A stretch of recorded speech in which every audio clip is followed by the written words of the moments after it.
Hi everyone, this is Jessie from Gaia Functional Medicine and Healing, Hydration, and Wellness. I'm continuing with our education series, and today we're going to talk about constipation. It's more than just not going to the bathroom. There's a lot of behind the scene factors, and we're going to talk about those today as well. Okay, so constipation. Constipation is more than just infrequent bowel movements. It's a sign that your digestive system needs attention. In functional medicine, we aim to identify the root causes of it and support your body's natural ability to eliminate waste effectively. I want you to think about this going forward. When you have the garbage in your house and it starts to smell and you don't take it out, and it gets the next day you don't take it out, and the next day you don't take it out for whatever reason, by that third or fourth day, things are legit rotting and legit letting off some noxious fumes. And that's what's going on inside your body when you do not have a bowel movement, as you're keeping waste because the body's taking everything that it needs out of it. You're keeping waste in your body, and it's letting off some noxious stuff. So it's really important to have good bowel movements, not too fast, not too soon. There's, like I said last week, there's something about having too frequent bowel movements, so you're not able to absorb the vitamins and minerals. But overall, we should probably constipate. You should probably have a bowel movement at least once a day. And it's different for everybody. However, non-motility is non-motility. Not being no movement is no movement, and that's for everybody as well, and that's not good. So what is constipation? Constipation, fewer than 3 bowel movements per week. If you think about that, that's roughly a day and a half of retained waste, which isn't great. Hard or lumpy stools, straining during bowel movements. You should never do that for several reasons. You're increasing the arterial pressure inside your body, inside your abdominal cavity, and you could create some sort of prolapse down beneath, including uterine prolapse for women, or even hemorrhoids. And a feeling of incomplete evacuation. You know what that feeling feels like. So really, you should be going to the bathroom once a day. And if you're not, there probably is an issue. And we're going to get to the bottom of that. Root causes of constipation are several: low fiber intake, dehydration, excess processed foods, and food sensitivities, including dairy, gluten, or whatever your sensitivity is. The food sensitivities or processed foods, your body does not like them, so it becomes inflamed around them. It becomes puffed up trying to fight them off, because they are enemies essentially coming in, so that your body is on fight mode and they get puffed up, and then that can make it harder to go to the bathroom. Dehydration, water is so important, it falls from the sky. That's how important it is. That's how often you should be drinking water, is daily, because it's, whoever made this, I think I said this in another video, if it's Buddha, Allah, God, Spirit, She Mother, whoever you thought made it, they made it so important that water falls from the sky, so nobody can take it away from us, essentially. And then low fiber intake, dietary imbalances. The colon needs bulk and water to form and move the stool efficiently. So if you're dehydrated, it can't move it. That helps the peristalsis in your belly. And then if you don't have fiber, then it just kind of sits there. It's the bulking, it moves it through. So that's when they say things like Miralax. But when they tell you things like Miralax, they don't tell you really have to or increase your water intake. Or Metamucil, not Miralax. You have to increase your water intake. But you will more than likely be able to go to the bathroom without Miralax or Metamucil if you increase your fiber intake. And we're going to talk about where to get that in a little bit. By the way, hardly any, if any, fiber in processed foods, and hardly any fluid in there as well. Where vegetables and fruits are just, some of them are 90% water. There's none in saturated or in processed foods. Gut microbiome imbalance. That's one of the ones that we really look at here at Gaia Functional Medicine. Dysbiosis means overgrowth of harmful bacteria or yeast can be stopping you. If you have too many bad guys in there, and that would be the bacteria or the yeast, too many of them. Some bacteria are good, but too many of them, the stool can't get through. And then lack of beneficial bacteria that push things through. Sluggish digestion could be for low stomach acid, poor bile flow, or pancreatic enzyme insufficiency. So low stomach acid, a lot of people go to the doctor and they're like, oh, your signs sound like you have too much acid in your belly, and they give you a a PPI, which is something along the lines of like omeprazole or pantoprazole or any, I'm just saying those for example. They're acid blockers to stop you from having too much acid, but really you're having low stomach acid issues, and the body is not releasing enough stomach acid to break down the food, so you're passing uh, big pieces of it into the intestines, and that's not great. Poor bowel flow from your gallbladder. So gallstones can cause poor bowel flow. Congested liver can cause poor bowel flow because all of that is, they're all connected to one another. So making sure that you have your detox pathways open. One of them would be to, let's take a look in your gallbladder and see what's going on in there and find a way to get rid of those stones. Change your diet from high fat to more fruits and vegetables. And pancreatic enzyme insufficiency. That's where your pancreas is tired from releasing enzymes to help break down food, meaning you're eating too fast, you're eating too heavy of food. So it's press that pancreatic button to release the enzymes to help break down the food. And when your pancreas gets tired, you're unable to digest like you should or receive the vitamins and minerals that you need from it. Nervous system dysfunction. This is probably the most underutilized tool in constipation because people do not connect the mind and the gut. But just as I've said to you several times, the gut is actually the second brain, right? So they're connected. It's a vagal nerve that goes from here to here. It's called the vagus nerve. That goes from your brain all the way down into your gut. And so when your gut is messed up, it makes your brain kind of overactive. And when your brain is messed up, it can kind of make your gut overactive. So they do talk to one another.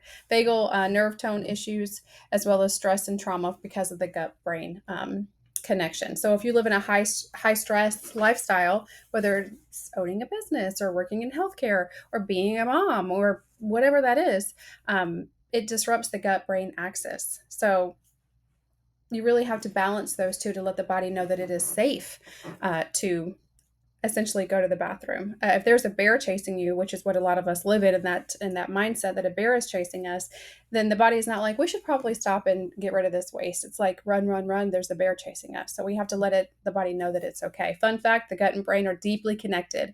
Chronic stress can shut down digestion, contributing to constipation because it thinks a bear is chasing us. Now that's a very general kind of example of what's going on, or example of what's going on, but we got to let the body know that we're in a safe space in order to start healing, because when you're outrunning danger, nothing else matters. Not having babies, not going to the bathroom, not absorbing your minerals, not getting good sleep, because you have to outrun the bear. Hopefully there's not a real bear. Hormonal, hypothyroidism, estrogen, progesterone imbalances, especially in women. Hormones regulate metabolism and gut motility. Imbalances often slow things down. One of the major complaints of patients that I take care of when I'm dealing with their hormones is everything has slowed down and stopped. Everything is, and one of the biggest ones is they can't go to the bathroom. So we work on balancing their hormones. Same thing with hypothyroidism, Hashimoto's as well. We work on balancing their hormones and letting the body know that it's safe and can go to the bathroom and run regularly in all ways, right? Medications and toxins, opioids, antacids, that's what I was talking about earlier, antacids, iron supplements, etc. Heavy metals or chronic low-level toxicity can cause constipation. Opioids are known to bind you up. When you get a prescription of opioids, you almost always get a prescription of some sort of stool softener, or they tell you to take a stool softener. Iron supplements do the same things. And those antacids that we were talking about earlier, those names that I mentioned, they can also bind you up because they are very chalky and also are soaking up the rest of your stomach acid, or not letting you produce stomach acid. So that's causing the constipation. Heavy metals or chronic toxin exposure, mostly just because the body is trying to let you know something is going on and we need it out. So that's why you have constipation with those. Here are some functional medicine solutions. Of course, we'll go deeper if you were to visit us at Gaia Functional Medicine. So eat 25 to 35 grams of fiber, including vegetables, flax seeds, and chia seeds, and legumes daily. Stay hydrated. Remember, falls from the sky. So aim for half of your body weight in ounces of water. don't start right. I mean, go slow, right? That's one. If you only drink a bottle of, or if you only have a glass of water a day, don't tomorrow start trying to drink 60 ounces. You'll blow up like a fish. You'll be really uncomfortable. You go to the bathroom every 5 seconds to urinate. So go slow. If you just drink a glass of water, drink 2 glasses of water, and then build it up to where you are drinking half of your body weight. And eventually your body will let you know, I've had enough. This is too much. When you're decreased, when you don't have the thirst drive anymore, that's when you know. That you have had enough. Also, as the chia seeds and the flax seeds. So in the morning, what I do is I have a tablespoon of ground flax seeds. I make them ground because the seeds will just go right through. You can try it either way works for you. I put it in a little shot glass with some hot water. It congeals, and I take a shot every morning to help keep things moving. So that is, and they're cheap from the grocery store. Just make sure they're organic, GMO free, pesticide free, all of that. Otherwise, you're just shooting Roundup. Um, oh, sorry, glyphosate. Stay hydrated. Yeah, include fermented foods, sauerkraut, kimchi, and kefir. All of those are full of probiotics. Again, go slow with these. If you start throwing in a lot of probiotics in your belly, you're going to have a lot of bloating and uncomfortableness because it's not used to having all of those guys and they're fighting for you. And the good guys will be fighting the bad guys, right? And more than likely the good guys will win, but it'll be an uncomfortable process if you put a bunch in there at one time. So be sure to, do a little bit of kimchi or kefir daily. I really like sauerkraut. It's really good. Here's the most important, and you guys are gonna hate this, or at least say, I don't get it. You have to chew your food about 32 times. Digestion starts in the mind because we say, oh, we're gonna get something to eat, and then all of a sudden your salivary glands start going, and your belly starts rumbling. Your pancreas wakes up and is like, hey guys, we're gonna need to put some digestive enzymes and insulin out to take care of what's going on, and it wakes up. Then we put it in our mouth. If we only chew 3 or 4 times and then swallow these huge pieces of food, the stomach has so much more that it has to do, so much more pancreatic enzymes, so much more acid that it has to pump out in order to break down that food, which causes stress. And sometimes it doesn't produce enough. So then it takes way longer to get through your system, through all your intestines, and you're passing large pieces of food through your stool. Have you ever seen things you're just like, wait, I thought I ate that? Well, you did, but you didn't chew it. So chew approximately 32 times. I promise if you start today, you only have to do it for 2 or 3 days before your mind will take over. A bunch of things will happen. You'll notice that you'll go to the bathroom more. You'll notice that your belly won't hurt as much when you eat, and you'll also notice that you become full faster. So a byproduct of this is that you may end up losing weight, which is great. Support gut. Herbal bitters. A lot of people have herbal bitters 10 minutes before they eat. It's a little spray that you can put underneath your tongue that lets the body know, hey, I'm getting ready to eat. Kind of like telling your mind, telling yourself, hey, it's time to eat. Bitters gets everything's going, gets the digestive enzymes and everybody pumped up that they're getting ready to eat. Gentle movement, walking, yoga, rebounding, abdominal massage, or castor oil packs. So if you are bound up, abdominal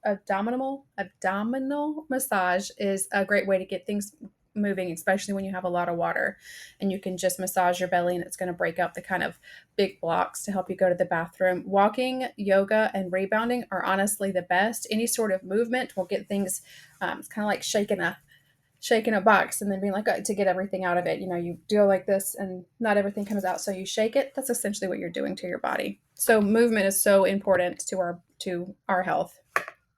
Address the dysbiosis and targeted probiotics and antimicrobials. You can do that with Gaia Functional Medicine. Be sure to click the link at the end to book a no-charge consult if you want to talk about what's going on with you. Identify and eliminate food triggers.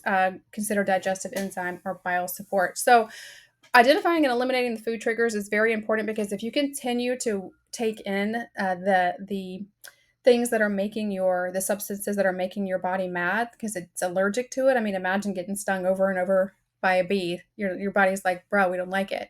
And if you keep putting that food in you, that's what your body is telling you is we don't like it.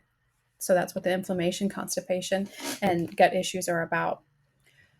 Regulate the nervous system. This is the one that I was talking about, the gut brain. Deep breathing, meditation, vagal nerve stimulation. Some of that includes humming, singing at a certain frequency, deep breathing, acupuncture, cranial sacral therapy can also help with this. There are local acupuncturists in this town in Vero Beach that you can go to. There are tons of free vagal nerve stimulation exercises on the internet that I would look into. There are some that we have here at Gaia Functional Medicine that we'd be happy to send to you if requested. And how to prevent constipation in the future. Hydration, we talked about this. Start the day with a glass of warm lemon water or mineral-rich water with a little bit of sea salt. We are constantly getting depleted because of our diets. We are depleting our vitamins and minerals. So I use the blue one. I forgot the name of the blue sea salt. Movement, like I said, well, just 20 minutes. Just move. Just get up. And if you can't go out, if you for some reason you can't leave your house, just get up and walk around your house for 20 minutes. Go up and down the hallway. Go back and forth. Something like that. It doesn't have to be some big. I got to put on tennis shoes and put my phone here so I can listen to it and be out. You don't got to do all that. Just walk around. That's it. Movement stimulates the colon and supports regularity. Build a gut-friendly plate. We talked about this. High fiber foods, 25 to 35 grams of fiber. Fruits, all fruits are fiber, period. And they have the seeds in them to prove it, which is good for you. Legumes and lentils, if tolerated, that may be one of the foods that your body doesn't like. We could do a stool test here at Gaia Functional Medicine to test that and see what foods are good for you. Include the pre and probiotics. You can take these in an oral form, or you could just include foods like onions, garlic, leeks, and dandelion greens, as well as sauerkraut, kefir, and probiotic-rich yogurt. Healthy fats, avocados, olive oil, ghee, nuts, and seeds help lubricate the colon and produce bile flow to make everything run regularly. Chew your food 20 to 30 times. Bitters for the increased pancreatic enzymes, just stimulating the system. Apple cider vinegar that you can take before the meal, diluted in a glass of water. So you can put 1 tablespoon in about 4 ounces of water. Take it like a shot. That'll let everybody know that it's going, and then eat. Use digestive enzymes or ox bile under a practitioner's care. Don't do those on your own. Come and be evaluated by me first. Stress management, deep breathing, the parasympathetic that we talked about with the humming, those exercises, vagal nerve support, gargling, cold plunges. Be careful with cold plunges and showers, because if you are in a high cortisol state, those are just going to make it. High cortisol state meaning your adrenaline is through the roof. If all of those, your adrenal system is off, then it'll wonder why we are now not only being chased by a bear, but are fell into an ice cold lake. So even more panic. So be careful with that one.